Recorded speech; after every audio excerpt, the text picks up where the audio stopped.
Esther, honestly, I don't know what it is with Britain, but your free speech tradition just looks sicker by the day. Latest example, a policeman telling some old gentleman that saying speak English to someone is a hate crime. Have a listen. You've alleged to say speak English. Potentially someone could perceive that as a hate crime. Now, what does that little confrontation tell you, Esther?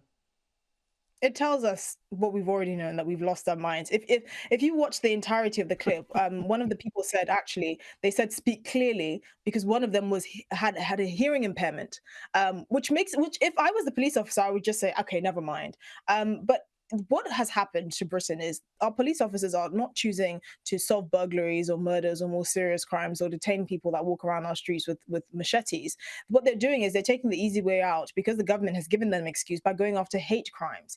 I actually don't think the police should be involved in any sort of hate crime. I think it should be a separate body that has separate funding and that is not taken as seriously, because we have bigger things to deal with, like burglaries, like serious crimes, like, people actually walking our streets with knives and with dangerous objects and being radicalized and trying to harm members of the public. But the police are not going to do that, because this is an easy way. I mean, these people, the police have got to the point where they're going to journalists' houses and questioning them over a comment that was left on their Twitter 2 years ago, because apparently it was a hate crime. I mean, how much easier is it to sit behind your computer and sift through the internet for hate crimes instead of breaking up fights outside of pubs and bars in London?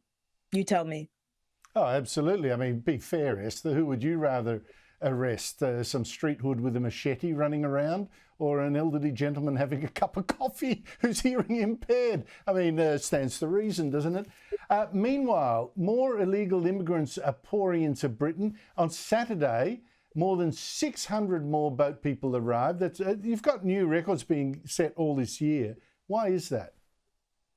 Because the Starmer government have lost complete control, and it's not because they don't know what to do. It's because they do know what to do. They just don't want to do it.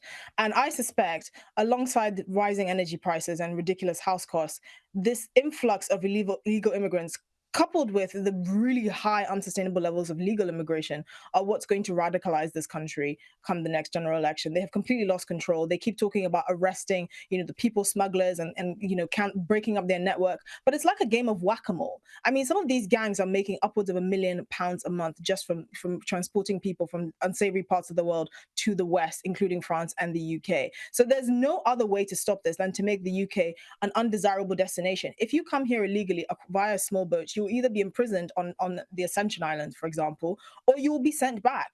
These are very basic, obvious things that the government should do. But because Keir Starmer is a human rights lawyer and has this tradition of actually not, basically acting in the interests of the British public and instead of his human rights friends, lawyers' friends, he's not going to do it. The answer couldn't be more obvious. A child could do this. Well, I know this.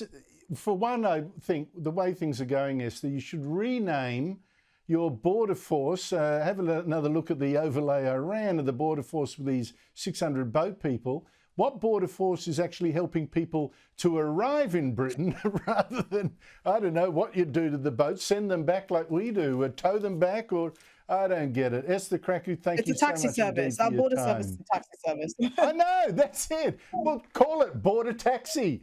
That's it from me, folks.